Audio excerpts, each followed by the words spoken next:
Welcome to Maurer Woodworking. I'm Walter Maurer. Today's project I'll be starting out, it's going to be making a bookshelf for a graduate student from Wake Forest University. The student actually reached out to me after seeing my previous video, the nightstand that I made with the black walnut and the river tops. So she wanted to go with a not so much of a traditional type bookshelf where everything's fully enclosed in the back that you would see in a normal box store. So she wanted to have more of it open from the side, so you can actually see the books from the side. And for the top, she actually wanted to have a river top similar to what I'd done on the nightstand.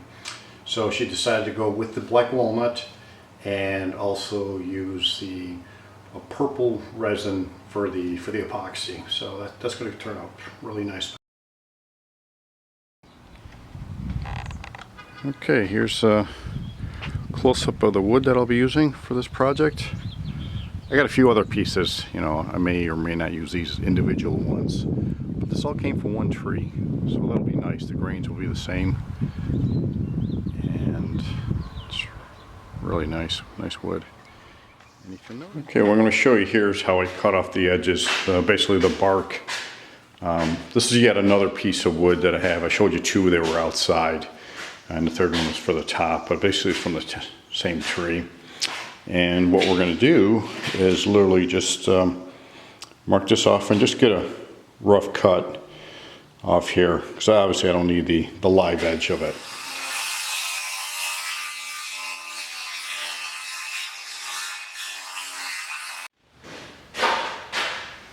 Okay, in this part here, I wanted to go through how I basically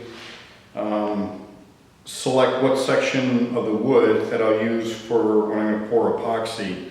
So the top part of the bookshelf, the customer wanted to have some epoxy, and almost like you see with the river tables that you may see online, or maybe you own one yourself, or you've seen one of my videos. And what you look for is the nicest characteristics of the wood. So let me bring this up here, slide it down a little bit. So this is really nice. This texture here, from here to this line is basically 40 inches. I only need 36, but you want to trim things up, so you definitely want to oversize your cut. And try to figure out what would match up really nice. So you got one section, I'll have to cut off another section, roughly 40 inches also. But what I wanted to show over here, you can see this is pretty neat. So all this stuff has to be removed. You can't have any bark when you're doing the epoxy, because this stuff will just peel off. And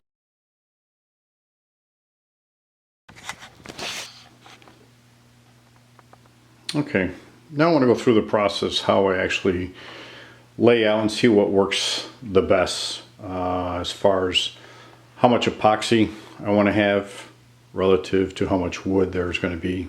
And since it's going on the top, you don't want to have something where it's, let me over exaggerate this a little bit here. So something like this, you know, let me see if I can turn the camera this way. So this is about, you know, like 8 inches right here, and that only gives me 5 inches here, and then maybe 5 inches over here. It's just way too much epoxy relative to how much wood you have. So that's not going to look good. And by the same token, you don't want to have a situation where you're doing something like this, where even though this looks nice, right? This looks nice up to about here, and then the flow doesn't look good. I mean, I think it's pretty obvious there. But I'd be surprised how many people, when they do this, they really don't think through the process of what actually looks nice. So you want to have a gap out, like maybe something like this. That'll seem nice when you have the epoxy in here. Since the customer wants it's a metallic purplish color, so you won't be able to see the depth. You won't see the ridges in here because it's not going to be clear. All right, so next day, and as you can see, the two pieces of wood fit now inside the form, which I wanted to let dry the silicone along the edges over here 24 hours. But basically now we need to do is calculate how much epoxy, so we have an irregular shape, and the way you calculate it is get multiple measurements, different sections all the way across. We have basically 28 inches going all the way across here. And so I went ahead and I did 9 measurements. Anyway, so I got 9 readings, went all the way across, added that up. They came out to roughly 36 inches. I took 9 readings, like I said, divided by 9, and it averages out to 4 inches width going all the way across. And then you measure, in my case here, is 38 inches all the way across. It's a 1.5 inches deep by 4 inches. You multiply those 3 together, you get roughly 228 cubic inches. Then I add on about 10% more, because some of it will leak out on this, not leak out, but actually go on along the sides here. So I'm looking at probably 250 cubic inches to convert cubic inches to, in my case, I converted to liters. So that comes out to roughly 4 liters. So I basically know I need at least 4 liters of epoxy to fill this, this void here.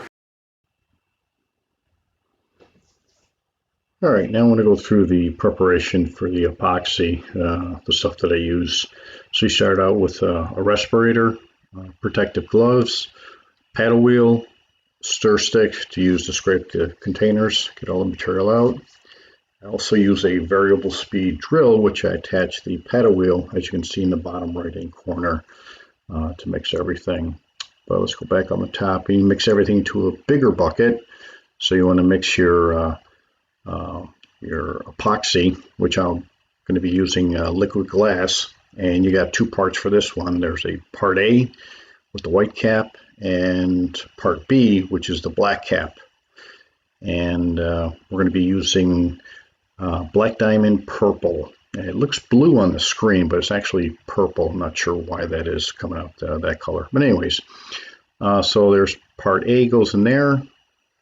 That's the part B is the hardener, and you mix that a 2-to-1 for liquid glass. Each one's a little bit different depending on what product that you buy, but I've had a lot of good luck with liquid glass. And obviously pour those 2 into the bigger bucket and mix it. And then in the bottom left hand corner you can actually see me pouring. So that's pretty much it, and paper towels are very important to clean up your mess. And you're going to voice over this? Yeah. Okay. So we could talk and... Yeah, it's hard to hear. Yeah, with the masks on. So this is where we start to pour the epoxy into the form, and this is why it's so critical to seal the corners and the edges with the silicone, because you don't want it to leak out. So all that preparation is important. You'll see some bubbles there, but you'll pop them with a torch. And I usually let it sit in the form for at least 5 days for it to totally cure. And then we take it out the top.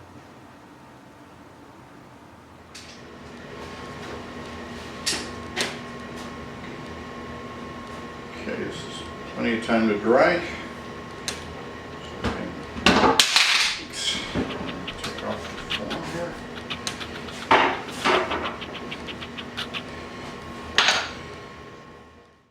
Now I take the river top, and I'm using my router and my routing sled to take off about 1/8 of an inch at a time until I get it perfectly smooth. I'll be doing that on the back also. Now I'm going to focus on doing the sides of the bookshelf. The river top is set aside, but now I need to sand all the components to the sides, which is basically the main structure for the bookshelf. Here I wanted to show the tool that I use to create the mortises. These are basically the slots will be inserted into the main rails that supports the bookshelf.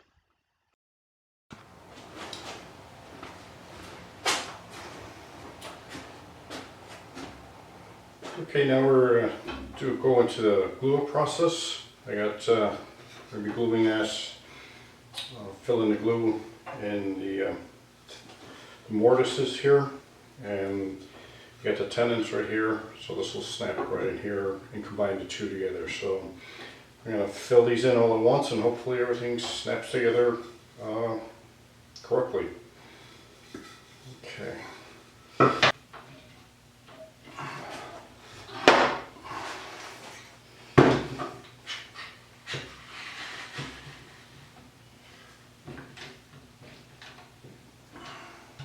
Clean up with the wet rag. That's about it. I can't do the other one because I don't have enough clamps. It's I always tell you, never have enough clamps. It's so true. So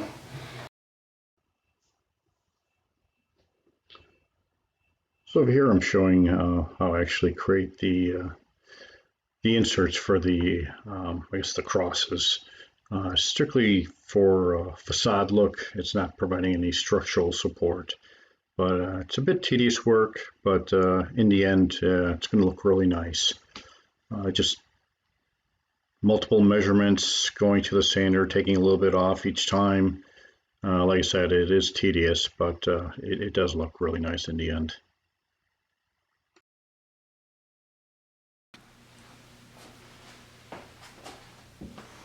Okay, I got both sides done, the support sides for the bookshelves, and then completed the X's for each of the levels of the shelf.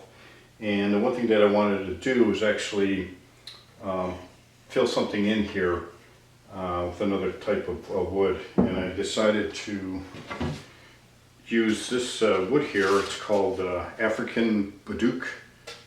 It's a beautiful piece of wood. It's orangish color. That's naturally how it looks. So I thought it would look really nice if I'm able to cut a piece in here, just add a little more contrast. I actually tested out one already and it seemed to work out okay. Let's see if I can hold this up here. So as you can see, it just basically sits in there, and I'm going to do it for this 1, 2, 3 more here, and then 4 on the other one. So it'll give it a nice contrast. Okay, this is where I finished cutting out the diamond shape of the African Badook. As you can see, it looks really nice. Okay, we're coming into the home stretch here. This is the back side of the bookshelf, and what I wanted to show over here is that the cross member to basically provide this stability for the bookshelf so it doesn't sway. Normally you would secure it by fastening or screwing the two sides together, but the whole idea behind this bookshelf was that the customer wanted to break this down and be able to transport it easily. So all the shelves, they just come out, and so when that happens, you're going to need to provide some kind of a support from the two sides. So the sides, this side here, all this part here is all glued together, the sides here, so you can easily carry that. Same thing with the other side. And I just want to draw your attention to the, I provided another support here, because you put on the weight of the books here, it will weigh down, even though this is 3/4 of an inch, but I wanted to provide a little more support. These are actually tied in and glued into the side supports of the bookshelf. So simply using a Phillips screwdriver, you got basically 4 screws. You unscrew and the thing comes apart.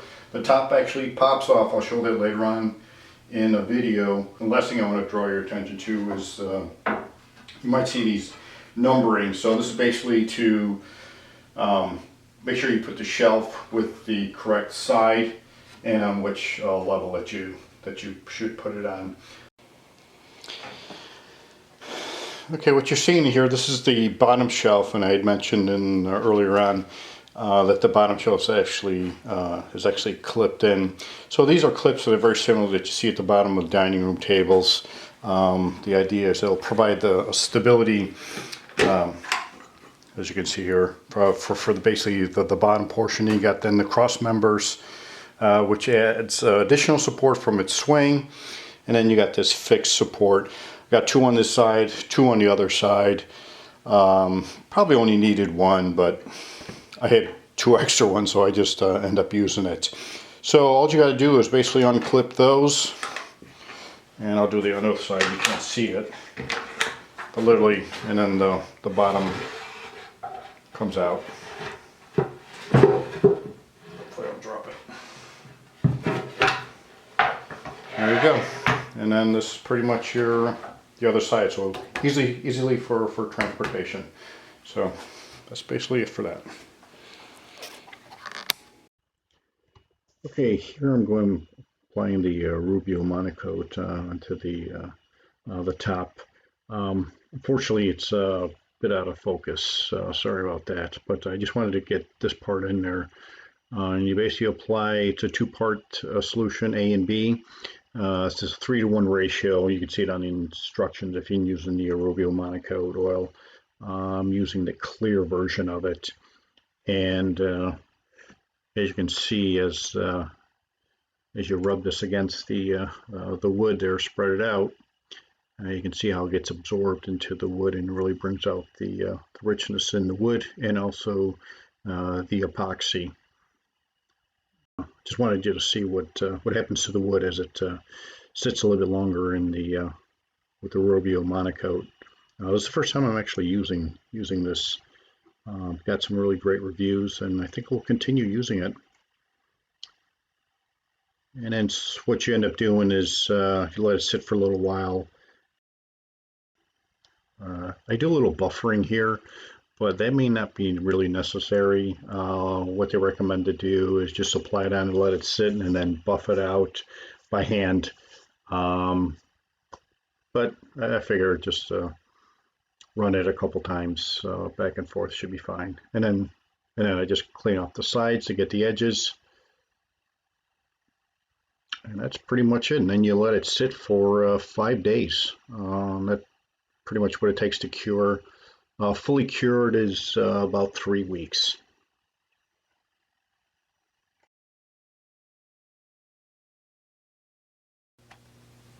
So it's been 5 days, and the Rubio Monocoat has dried.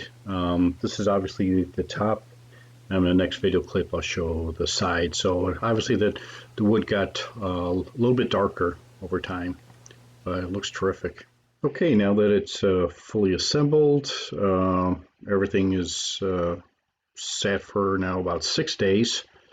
You can get the full effect of the Rubio Monocoat onto the black walnut. As you can see, it actually got darker compared to the initial black walnut before you applied the oil. And also the African Baduke, those diamond shapes that I cut in there, they got a deeper, almost like a burgundy color. So it actually, I think the color got even better. And now you can actually see it's actually purple. So the epoxy is actually purple, but for whatever reason, it looks blue. Like now, it looks blue. I'm not sure why that is, but it's actually purple. So now for everyone's favorite part of these videos is the outtakes. You get to see some of the mistakes that I've made. Welcome to Maurer Woodworking. I'm Walter Maurer. Today's project, I'm going to start out building a bookshelf. It's actually for a graduate student at Wake University, Forest Wake University. It's going to kill me if I got that wrong. Retake. Welcome to Maurer Woodworking. I'm Walter Maurer. Today we'll be starting a brand new project. It's going to be a bookshelf. I had a graduate student reach out to me from Forest Wake. Wake Forest. Welcome to Maurer Woodworking. I'm Walter Maurer. Jesus, I can't even talk. Okay. Oh my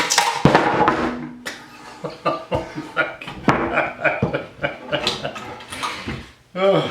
Oh boy.